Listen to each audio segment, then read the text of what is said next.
Terus kalau misalnya perusahaan IPO ini, apakah semuanya itu pasti punya market maker?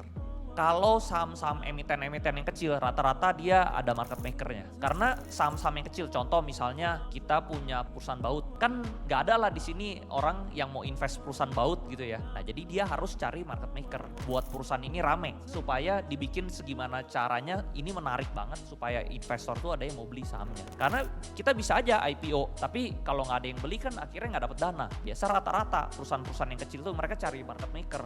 Tugasnya apa? Market maker ini bikin rame, transaksi harian jadi gede, medianya di blow up, dibikin story-nya, ya jadinya rame gitu sahamnya. Nah rata-rata itu perusahaan yang kecil. Kalau perusahaan yang udah gede, dia nggak perlu market maker lagi karena perusahaannya udah terkenal. Tapi tetap aja bisa ada. Tapi dia sebenarnya lebih nggak butuh karena contoh misalnya perusahaannya udah terkenal, kayak Jarum gitu, misalnya udah terkenal sekali, dia punya satu anak perusahaan di IPO, ya itu udah pasti rame otomatis bro. Karena dari public figure yang terkenal, perusahaannya terkenal udah rame.